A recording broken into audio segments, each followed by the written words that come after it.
Bienvenidas y bienvenidos a Café y Fe, un espacio abierto para el diálogo y la reflexión sobre la vida y sus complejidades, abordados desde una fe sencilla y práctica, y acompañados por una taza de café. Café y Fe, comencemos. Bueno, pues estamos muy contentos porque hoy estamos iniciando un proyecto que ya desde hace semanas, meses, hemos platicado sobre la idea de hacer algo nuevo que pueda responder a preguntas que a veces nos hacemos, dudas, ya sea que vayamos a la iglesia o no, pero hay muchas preguntas que de pronto nos hacemos acerca de Dios, acerca de la Biblia, acerca de la fe, ¿no? Entonces estamos, pues, iniciando este proyecto. No sé qué piensas, qué quieres compartir de esta idea, Joel. Gracias, Benja. Pues a mí me da mucho gusto compartir este espacio contigo, que eres un gran comunicador, una persona muy dinámica y de mucha experiencia en cuestiones técnicas y de difusión de ideas, y eso te lo admiro.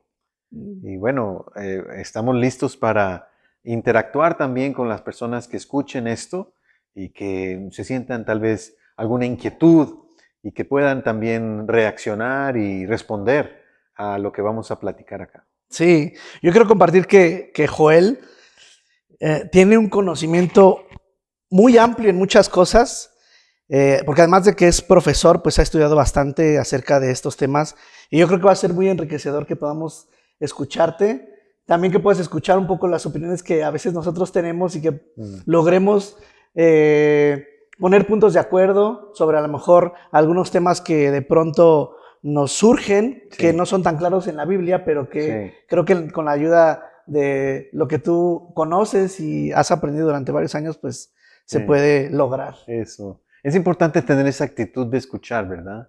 Yo creo que por alguna buena razón tenemos dos orejas, o sea, el doble de lo que tenemos de boca, que quiere decir que debemos de escuchar el doble de lo que hablamos, ¿no?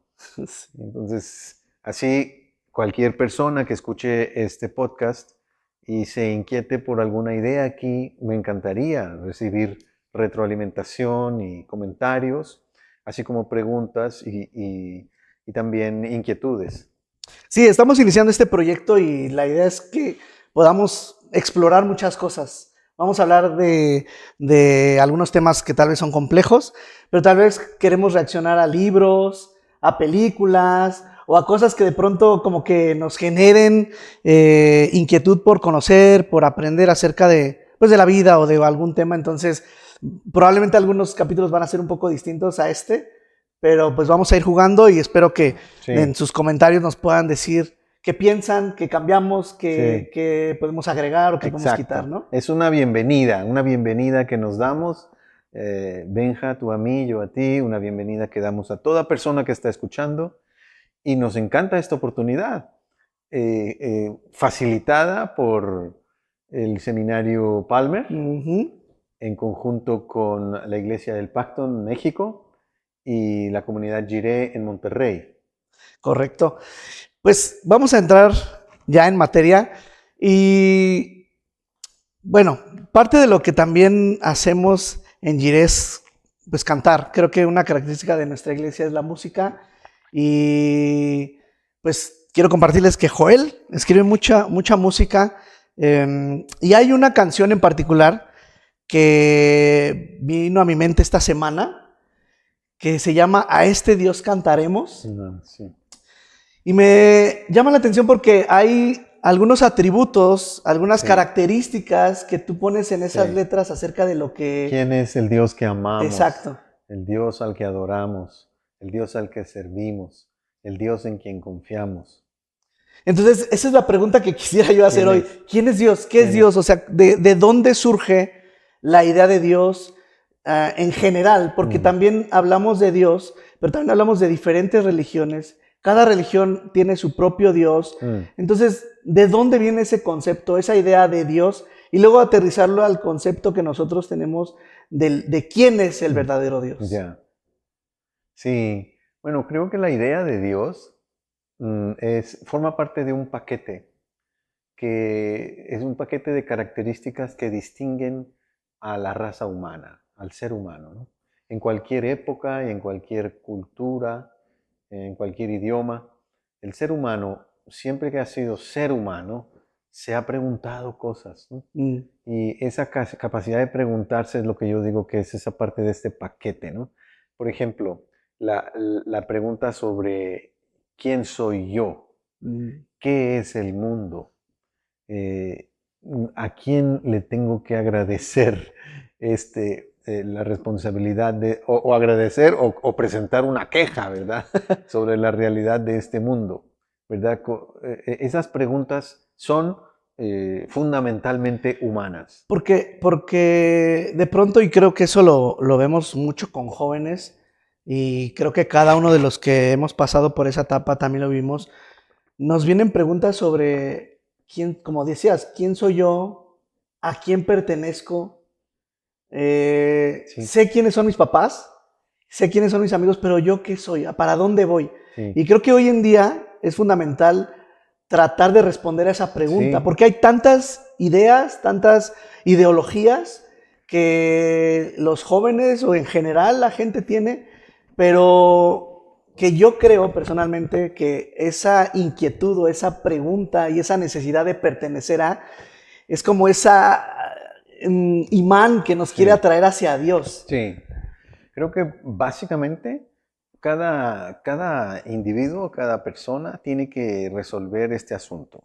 Si mi vida, eh, tiene algún sentido, tiene un porqué y algún para qué, o no. O si soy nada más, pues, un accidente, tal vez una tragedia o una cosa muy linda que ocurrió, pero por azar, ¿no? Por azar simplemente existe este mundo y existe la vida sin que tenga que tener ninguna explicación. Hubo ahí un autor a finales del siglo XIX, principios del XX, que se apellidaba Lovecraft y él decía que el universo es tan enorme, pero tan enorme, que nada de lo que hagamos en este pequeñísimo planeta tiene sentido, Mm, ¿no? Entonces, esa actitud es tremenda y puede llegar a ser muy peligrosa porque uno puede dañarse a sí mismo o dañar a los demás pensando así. el sinsentido, ¿no? Sí, Ujú. porque no hay nada de sentido. Y Miguel de Unamuno, más o menos en esa misma época, le respondió a esa idea. Esa idea se conoce como absurdismo, ¿no? Ujú. Es un absurdo todo. Miguel de Unamuno decía, de acuerdo, yo para el universo no soy nada, estoy de acuerdo, pero para mí lo soy todo. Mm, O sea, este Unamuno lo cambia de perspectiva y dice, ok, el tamaño del universo me dicta que yo para el universo no soy nada. Sin embargo, en mi realidad, aquí yo para mí lo soy todo. Y entonces sí es importante cómo me relaciono con las personas que me rodean, si respeto o no respeto a los demás, si agradezco o no agradezco un favor, mm. si tengo o no tengo confianza en la buena voluntad de la gente. O sea, sí son importantes todas esas cuestiones, aunque el universo sea enorme. Eso no importa, porque para mí yo lo soy todo, Y ¿no? ahí entonces es cuando empieza a cobrar sentido la vida, ¿no? Empieza a haber un propósito Eso. por el cual yo estoy aquí. Eso sí, porque yo me doy cuenta que si a mí me faltan el respeto, si a mí me lastima, me duele, ¿verdad? Me duele que me insulten o que me humillen o algo. Entonces yo sé, lo siento en carne propia, que hay algo que no es correcto, Mm, ¿no? Y que así de esa misma manera no puedo pisotear a otra persona, porque yo sé qué significa que lo pisoteen a uno, ¿no? ujú. Entonces, ya entramos en una especie de nueva dimensión que los filósofos le llaman la ética, ¿no? Ujú. Fíjate que eso está interesante lo que dices porque también he escuchado preguntas como, bueno, cómo se define la moralidad, ¿no?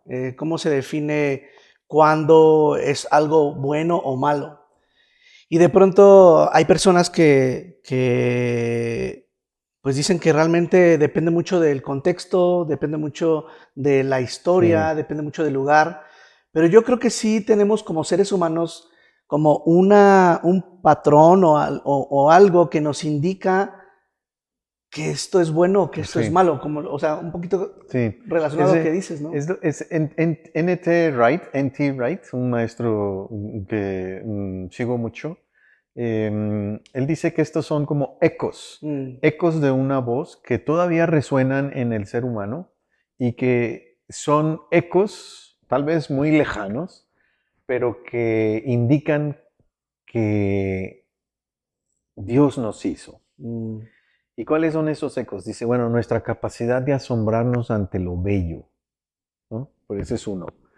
Otra, nuestro sentido de que algo no está bien, ujú, ¿no? Que nuestro sentido de que no es correcto, que, no sé, que a una madre le desaparezcan a su hija y ella, nadie le puede ayudar a encontrarla, como hay miles en nuestro país de las madres buscadoras, ¿no? ujú, Hay algo que nos dice, eso no está bien, eso no está correcto.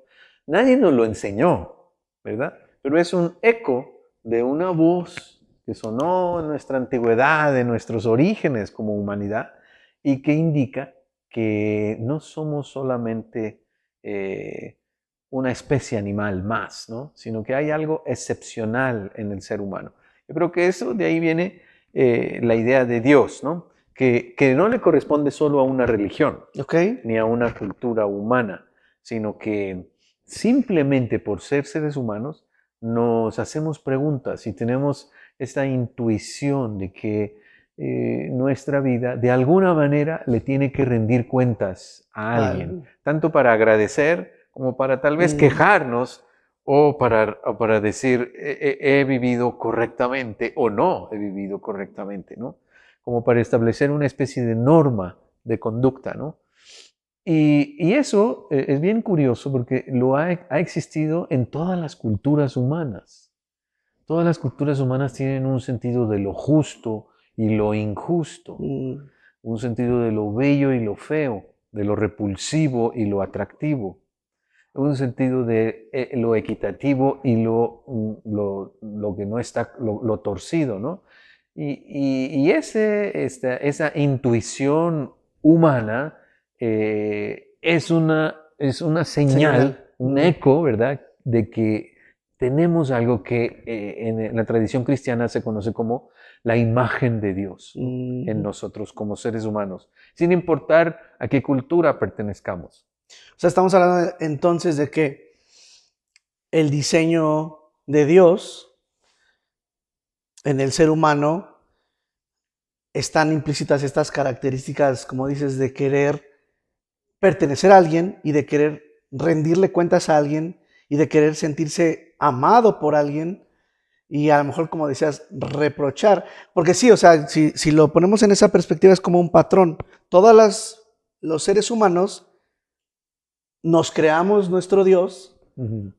o crea a alguien más un Dios y buscamos seguirlo porque tenemos ya ese código penetrado en nuestro ser, ¿no? Sí, una intuición.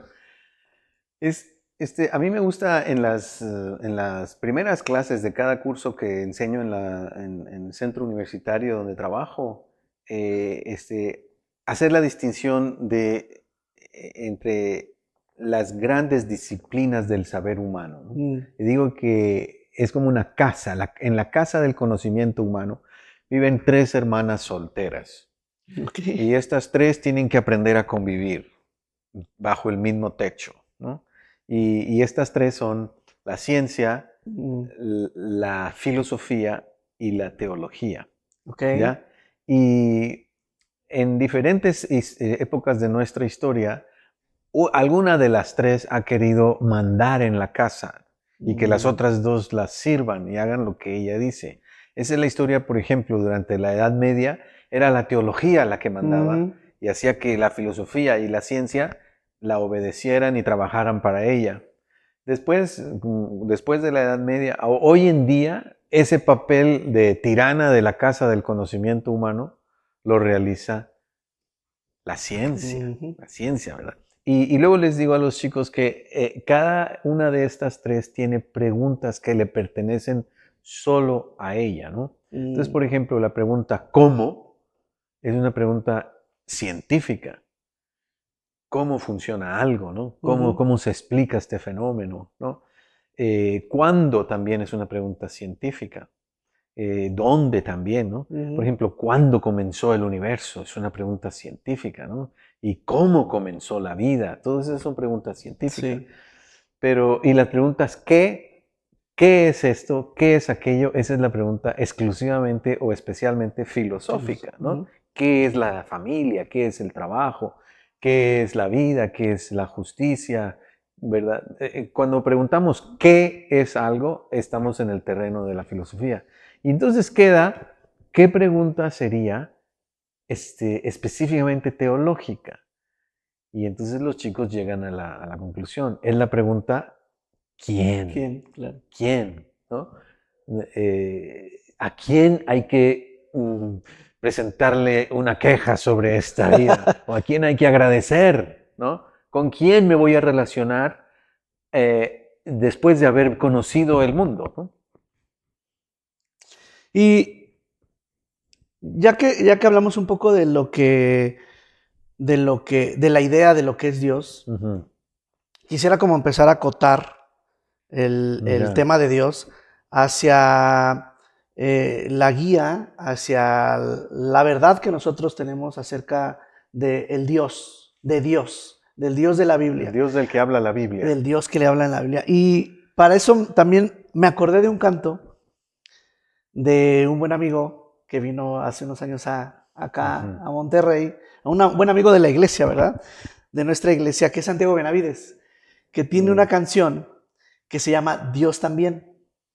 Y entonces, claro, si uno escucha la letra, pues puede sonar como locura, porque habla de que Dios también fue un inmigrante, Dios no tuvo que comer, perdió a su hijo, Dios también fue un esposo engañado, Dios también lloró. Exacto. Entonces, si escuchamos en contexto esa canción, claro que va a decir, bueno, ¿y quién es ese Dios? ¿De qué Dios hablamos? Y creo que para responder esa pregunta de esa canción, podemos ir a la Biblia. ¿Quién es el Dios de la Biblia? Eso. Muy bien. Yo creo que el Dios de la Biblia se caracteriza, a diferencia de todos los dioses de las imaginaciones humanas en las culturas y las religiones, etc., por dos cosas. Una, que es el creador. O sea, que de alguna forma es el responsable de este escenario en el que se vive la vida y de la vida misma, ¿no? Que es el dador de la vida, el que nos puso aquí. Según Jean-Paul Sartre, fuimos arrojados a esta existencia como quien envuelve una hoja de papel y la tira a un basurero. Pero a ver, yo te quiero preguntar algo, o sea, porque yo sé que tú das clases de, no sé si la materia se llama religiones o algo así, pero ¿qué le respondes tú a un alumno cuando te dice, ok, el Dios de la Biblia es el Dios creador, pero, no sé, el Dios del budismo o el Dios del, ¿qué será? El hinduismo o cualquier otra religión, ¿no es el creador? Sí. Sí, hay la función creativa está asignada a la divinidad en todos los sistemas de creencias. Tal vez precisamente el budismo es un caso raro porque no se relaciona directamente con una persona o con Dios, con un Dios personal, pero sí se desarrollan relaciones espirituales con autoridades como maestros, grandes gurús o grandes maestros que se consideran iluminados. Y sí llega el creyente budista a desarrollar una especie de rendición de cuentas y devoción hacia algún espíritu especial en los ancestros o de gran sabiduría espiritual. Pero bueno, es que ahí viene la segunda característica Ok. que especifica más al Dios de la Biblia. Una es que es el Dios que puso este escenario y que le pertenece, el mundo le pertenece a Dios, ¿no? Es el mundo de Dios, ¿no?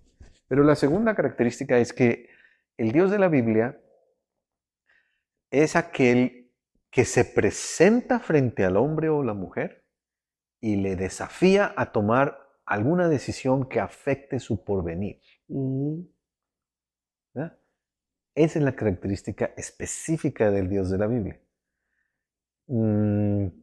Se le presenta al ser humano y lo invita a tomar una decisión y esa decisión afectará su porvenir. Y el porvenir no solo suyo, sino el de su entorno, ¿no? Entonces, ningún otro Dios de ninguna mitología ni religión hace eso. O sea, no se interesa tanto porque el ser humano tome agencia, tome una decisión que afecte al porvenir, que afecte el porvenir suyo y el de su familia y el de su pueblo. Y así es el Dios de la Biblia, desde el Antiguo Testamento. Fue a la casa de Abraham y le dijo, salte, toma esta decisión. Ven a vivir una aventura de fe, ¿no? Siguiéndome en el desierto, ¿no? Y entonces Abraham tiene que tomar esa decisión que afectará su futuro y el de su familia, ¿no? Y Moisés igual, y todos los personajes que se Y encuentran como en Dios dices, igual. lo afecta a él, pero de pronto empiezas a ver que afecta a su hijo y al hijo de su hijo, Sí, y sus empieza... generaciones y a su entorno también, ¿no? Cuando Jesús sigue esa misma línea que tiene el Dios que llama a Abraham, y él llama a los primeros discípulos suyos, primeros amigos de Jesús, es para lo mismo. Dice, te voy a hacer un pescador especial, ¿no? Voy a cambiarte tu futuro, ¿verdad? Deja de cobrar impuestos, ven y sígueme. Deja la mesa en donde le sacas el dinero a la pobre gente con tus impuestos injustos y ven a servir otra mesa. Y ese mismo día, Mateo, el cobrador de impuestos, sirve la mesa para que cene Jesús y toda su compañía de amigos y luego regala todos sus bienes. O sea, se transforma por conocer a Jesús, ¿no? Que Jesús... Oye, y podríamos ligar lo que dices ahorita con lo que hablamos hace rato de el ser humano tiene una necesidad de pertenecer y de cobrar sentido en lo que hace aquí. Y luego, por otro lado, Dios, el Dios de la Biblia, viene justamente a llenar ese vacío que tú tienes y que ahora tú entiendas cuál es el sentido de estar en esta vida. ¿Podríamos decir que es como una respuesta a esa necesidad? Sí, son como dos piezas de rompecabezas que hacen clic, ¿verdad? Cada persona que sin prejuicios, honestamente, se acerca a la Biblia, logra hacer ese clic. Okay. Pero necesita acercarse sin prejuicios, ¿no? Los prejuicios son feos. Tanto los prejuicios religiosos que hoy en día están en el banquillo de los acusados y mucha gente le echa la culpa de muchas cosas a la religión. Sí. Y dice, no, es que no me quieres, pero por tus prejuicios. Y son prejuicios religiosos. Y claro, los prejuicios religiosos pueden ser muy feos. Pero creo que son igual de feos los prejuicios antirreligiosos. Y tal vez más dañinos, porque son aquellos que descalifican todo lo que tenga que ver con Dios o con Cristo, con la iglesia, con la Biblia. Ah, no, eso es de viejos, eso no, eso ya no. Esos son prejuicios y son feos esos prejuicios, ¿no? Entonces, realmente hay que ser honestos y abandonar prejuicios, tanto prejuicios religiosos como prejuicios antirreligiosos. Que ahorita me hiciste recordar esa corriente filosófica que habla de el superhombre y de que Dios, el Dios que conocemos es un Dios que no existe, que está muerto, que no es vigente para el día de hoy, ¿no? Y como dices, si nos acercamos sinceramente, si nos tomamos el reto, creo yo, que es algo que también luego platico de, a ver, si tú le dedicas tiempo a un libro, o a 10 libros, o a 20 libros, ¿por qué no tomas el reto de dedicarle ese tiempo también a leer la Biblia, a entenderla? Porque como dices, tenemos conceptos o tenemos ideas vagas de lo que alguien nos contó o de lo que escuchamos tal vez Sí. alguna vez en la iglesia, cualquiera que sea, que utilice la Biblia, pero que muchas veces son fundamentos erróneos. Sí, sí, sí, sí. Entonces, Bueno, ese pensador que mencionas, ese Federico Nietzsche, ujú, ¿verdad? ujú. No celebraba la muerte de Dios, ¿eh? No echaba cohetes y decía, bravo, bravo, ya se murió. No, él más bien lamenta, ¿no? En el libro Así habló Zaratustra, cuando aparece por primera vez esa idea de la muerte de Dios, es una lamentación horrible, profunda, ¿no? Y dice, ¿qué vamos a hacer ahora que hemos matado a Dios, ¿no? Y, y claro, ese siglo XIX fue tremendo porque efectivamente después de los últimos 300 años de imperialismo europeo y la hipocresía de un cristianismo que estaba coligado con la opresión de África, de América Latina, de Asia, de industrias coloniales Sí, sí, sí. que estaban inmiscuidas con naciones, entre comillas, cristianas, ¿verdad? Tanto católicas como protestantes. Entonces en el siglo XIX entró en crisis eso. Y dicen, no, eso realmente el cristianismo es hipocresía. Y entonces ese es el Dios que anuncia Nietzsche que ha muerto. Sí. Y corresponde ese mismo siglo a otro pensador muy fuerte que vivió a principios del siglo XIX, que fue Soren Kierkegaard. Y Soren Kierkegaard, en una crisis de fe, ¿verdad? Él se da cuenta que el cristianismo que él vivía en Dinamarca era falso, era solo fachada. Nadie conocía realmente a Dios. Iban a la iglesia, pero no eran realmente cristianos ni creyentes. Y al final de su vida, este pensador, Soren Kierkegaard, invitó a hacer un boicot, a faltar a la iglesia, que nadie fuera a la iglesia, para ver si las autoridades despertaban, ¿no? Nadie le hizo caso realmente a su llamado. Pero uno de sus libros, que se llama Temor y Temblor, él ahí es donde él explica que el Dios de la Biblia no corresponde con el Dios de la filosofía clásica. El Dios de la filosofía clásica siempre se identifica como el todopoderoso, omnisciente, omnipotente, omnipresente, todas esas cualidades abstractas y raras que no podemos explicar, son parte de una idea filosófica de Dios, especialmente de Aristóteles, de la filosofía clásica de los griegos, pero dice Soren Kierkegaard en ese librito Temor y Temblor, ese no es el Dios de Abraham, no es el Dios de la Biblia. El Dios de la Biblia no es necesariamente esa descripción filosófica. Y eso me lleva justo a la siguiente pregunta que quiero poner en la mesa.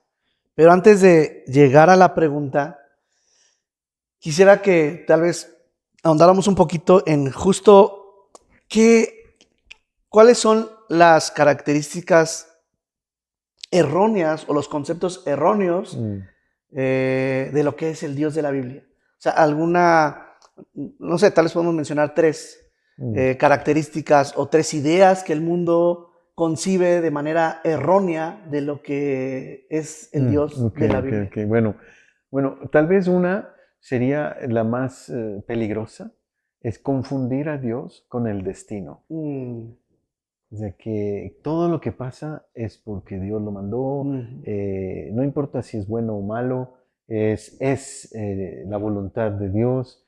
Y creo que esa idea que está muy difundida por todas partes, no corresponde al Dios de la Biblia, porque el Dios de la Biblia más bien se presenta, otra vez digo, es el que se le presenta enfrente al hombre y a la mujer y lo desafía a tomar decisiones que afecten su porvenir y el de su entorno, ¿no? Entonces, en lugar de entregarse a un destino fatal o a un destino que no posee la voluntad de Dios, el Dios de la Biblia le invita al ser humano a romper juntos ese destino. No tienes por qué ser lo que marca tu destino. No. Dice el Señor Jesús, le vine a dar vista a los ciegos. Esa idea de darle vista a los ciegos es tremenda, porque si el ciego ya no tiene esperanza, Su destino era estar sí, ciego. sí, ¿no? Sí. Vine a sacar de la cárcel a los que están en la prisión, vine a sanar a los quebrantados de corazón, ¿verdad? Y entonces esa misión de Jesús es precisamente la de romper el destino. Esa sería una característica, ¿no? Bueno, voy a poner sobre la mesa un Habría otras. concepto que lo vamos a seguramente hablar en otro momento, porque si no nos va a llevar más y a lo mejor es un poquito más, un tema más que algunas iglesias van a querer escuchar, pero es la predestinación. Entonces hablas un poquito acerca de esto que estás diciendo, me hace pensar en esta idea de la predestinación, ¿no? Pero lo voy a poner ahí sobre la mesa para no meternos en tanto detalle, porque creo que eso requiere de más tiempo para poder hablar de las diferentes formas, porque no solamente existe la predestinación, hay otras, ¿verdad? Y ver cómo responder a esas ideas, ¿no? Sí. Pero bueno, es esta una. Bueno, que no sé si quieres decir algo adicional a eso, porque ya te puse aquí algo interesante. Sí, sería bueno tratar ese tema con más tranquilidad en otra ocasión. No, solamente hay que afirmarlo, que es algo bueno, que indica precisamente que Dios, con sus planes en la historia, no improvisa. Correcto. No está de pronto inventando a ver qué sale. Y bueno, ¿qué hago con el ser humano? Bueno, pues ¿a quién voy a enviar al mundo? Pues a ver, voy a enviar al verbo, encárnate y a ver qué sale. Y si te creen en tu mensaje, bueno, ahí hacemos algo. ¿Cómo le llamaremos? O sea, a lo mejor le llamamos iglesia, ¿qué te parece? Bueno, vamos a inventar algo nuevo, pues, sacándose de la manga la iglesia. Correcto. ¿No? Entonces la palabra predestinación cambia todo eso. Es decir, Dios no está improvisando los planes buenos que tiene en el mundo, sino que los ha predestinado desde antes de que el tiempo existiera. Ya estamos en el pensamiento de Dios, en el corazón de Dios.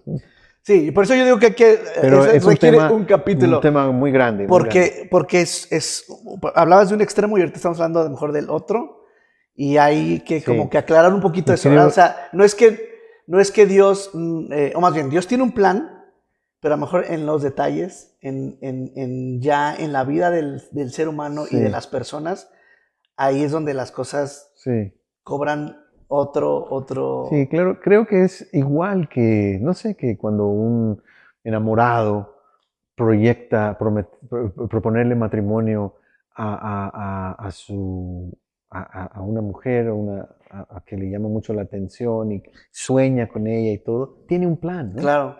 Pero no sabe para empezar, no sabe si le va a decir que sí o no a su propuesta. Correcto. Y luego si le dice que sí, pues no sabe qué va a pasar después, ¿no? Pero juntos empiezan esta aventura de fe, que es la vida, ¿no? Sí, que eso... De la misma manera, Dios se enamora del mundo. Correcto. Y le propone matrimonio, ¿no?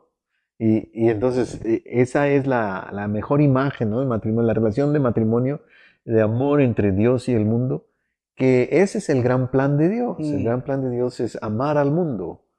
Y ese amor por el mundo le ha hecho acercarse y venir a darnos su vida en la persona de Jesús. ¿Cuál sería otra característica errónea, otra idea o concepto erróneo de lo que es el Dios de la Biblia? Sí, bueno, otra es que todo, que el mundo es perfecto, ¿no? Ok. Que el mundo es perfecto. Yo creo que nuestra idea de Dios va de la mano con nuestra idea del mundo, ¿sí?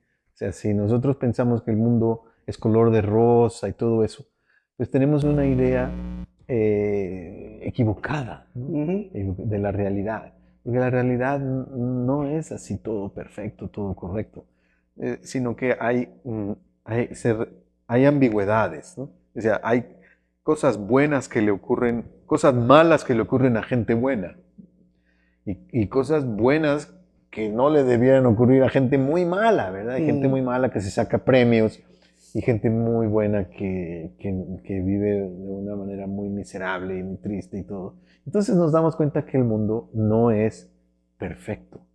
Y uno está equivocado si piensa que el Dios de la Biblia va de acuerdo a a un mundo fantasioso, un mundo solo de perfección, solo de bendición, solo de alegría y todo, ¿no? Podríamos incluir en ese concepto, en esta idea errónea, el hecho de que a veces, sobre todo, yo creo que los años anteriores más, creo que ahora es menos, o eso es lo que pienso, pero como que vendíamos a Dios como un Dios que tenía la receta para solucionar La tu bendición, vida y sí, que si tú seguías esa receta, entonces todo iba a estar bien y que no sí, ibas a sufrir y que no iba a pasar exactamente. absolutamente nada. Exactamente. Esa es una falsa concepción de Dios que solamente bendice, que te hace parar de sufrir, Mm, ¿verdad?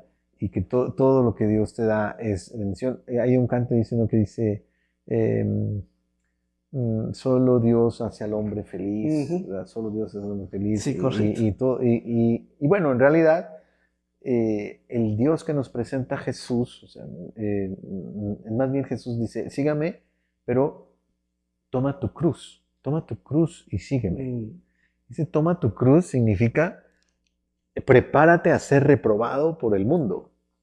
Ese es tomar la cruz, ujú. ¿verdad? Porque te van a crucificar, ¿no? Si me sigues, te van a crucificar. Entonces hay aspiraciones, ambiciones a las que el que sigue a Cristo se enfrenta que las tiene que renunciar a ellas. Por ejemplo, las aspiraciones eh, egoístas y individualistas de solamente preocuparte por ti mismo Mm. y por nadie más.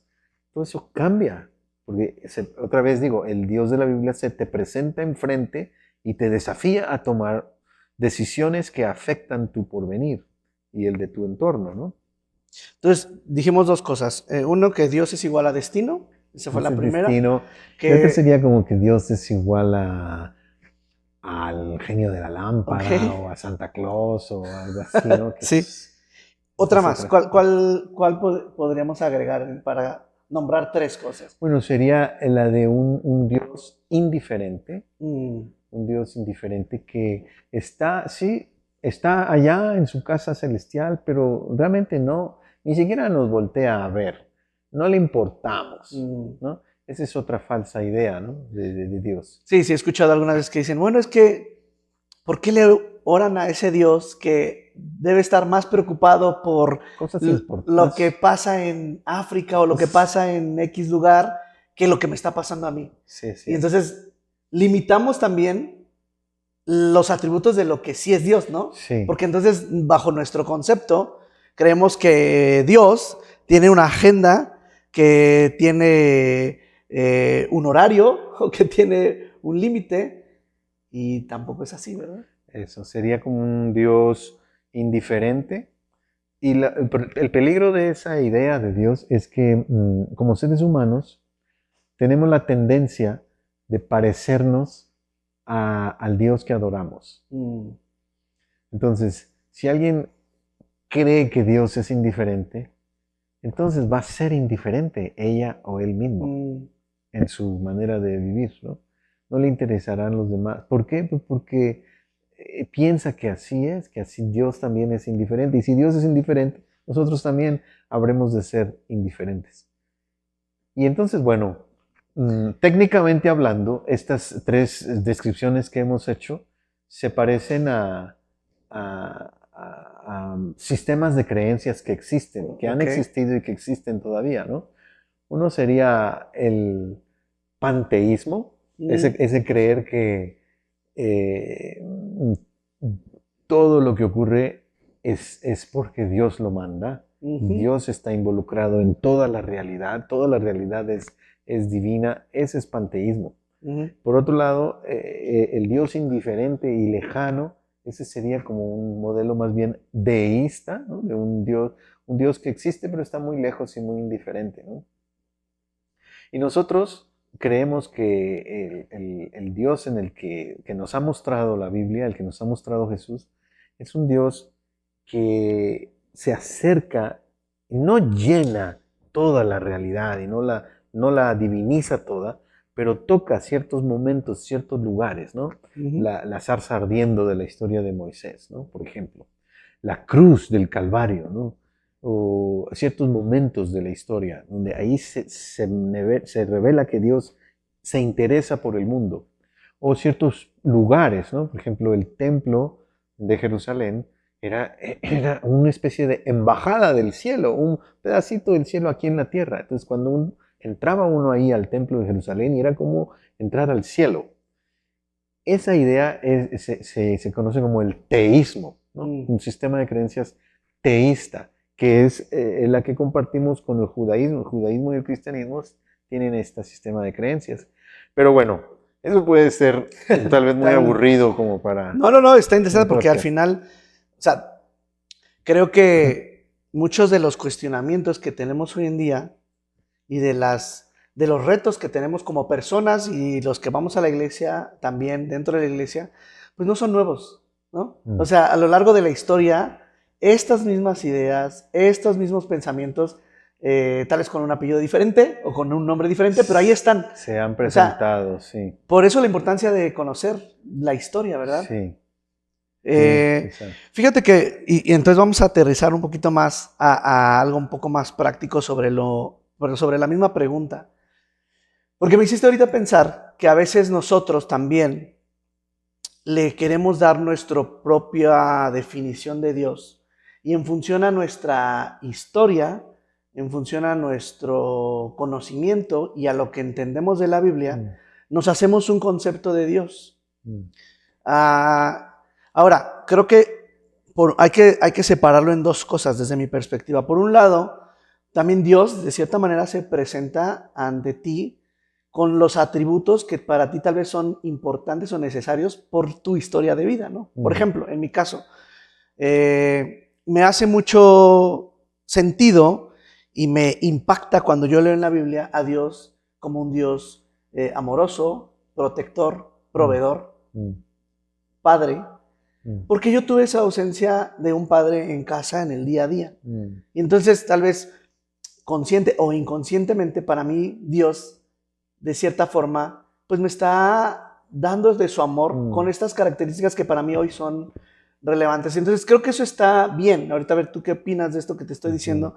Pero si nosotros no cuidamos o si nos cruzamos una línea entre lo que tal vez Dios está representando en mi vida, pero si después nos vamos o lo trasladamos a generar un concepto de Dios distinto al que es la Biblia y además lo enseñamos así, creo que ese es otro peligro que además a lo largo del tiempo se ha estado presentando. O sea, un Dios dictador, un Dios opresor, un Dios conquistador, y después un Dios revolucionario, y luego un Dios que se presenta sí con amor, pero y entonces empieza a distorsionar entre toda la historia de la humanidad, pues el concepto de lo que es Dios, ¿no? Y hoy en día, por ejemplo, y creo que también es tema para otra conversación más amplia, pero hablar de que pues Dios, como no tiene un género específico, pues yo le voy a decir Dios Padre, porque así lo conozco, pero yo a lo mejor le quiero decir Dios Madre. Y entonces como cuando empezamos a mezclar o a juntar esto que acabo de decir con el concepto o lo que los conocimientos que vamos adquiriendo, la misma historia, y generamos una distorsión de lo que es Dios, pues es muy peligroso y creo que ese sería algo más que valdría la pena poner aquí. Y eso me lleva ahora hacia la pregunta de cómo romper con esas ideas, con esas imágenes erróneas de lo que es Dios, porque al final Dios también nos habla de esto, ¿verdad? No te hagas imagen. Sí, es un mandamiento. O sea, ¿cómo hacerlo? Es un mandamiento de no hacernos imágenes fijas de Dios, ¿verdad? La imagen fija ya es fácil manipularla y a nuestra conveniencia y hacerlo más bien un objeto que nosotros poseemos en lugar de esta persona que se nos presenta, nos sale al encuentro y nos desafía a tomar decisiones importantes que afecten nuestro porvenir. Y pues Sí, es un tema que tal vez pudiera ser tratado en algún otro episodio, pero creo que está en relación con el resquebrajamiento de nuestro mundo. Nuestra imagen de Dios corresponde a nuestra imagen de nuestro mundo. Y cuando nuestro mundo se desquebraja por alguna cosa que pasa, porque tu casa se destruyó, porque tus papás se divorciaron, o por, no sé, te tronaste todas las materias del semestre, o algo pasó que tu mundo se desquebrajó totalmente, es la mejor oportunidad para que tu imagen de Dios también se desquebraje. Cuando no hace clic, Sí, cuando hay algo que ya no cuadra con lo que tú sí. concebías de Dios. Pues mira, vamos a hacer una pausa aquí, porque creo que todavía tenemos un par de preguntas más que quisiera que abordemos, pero quisiera cerrar el tiempo que hoy tenemos, no sé qué pienses, con esto que ya platicamos, porque creo que es bastante y nos da incluso para hablar después de otros temas. Sí. Pero después vamos a hablar justo de esto, ¿no? O sea, cómo romper de manera práctica en mi vida ese concepto que yo he tenido a lo largo de la vida de lo que es Dios, ¿no? De la imagen que tengo de Dios. Sí. Y lo otro es, pues también, cómo es el Dios o cómo se presenta Dios en la vida de Jesús, ¿no? Sí. O sea, ¿cuál es la relación? ¿Por qué decimos que Jesús es el Hijo de Dios? Sí. ¿O por qué decimos que Jesús es Dios? Eso lo vamos a ver en un siguiente capítulo. También.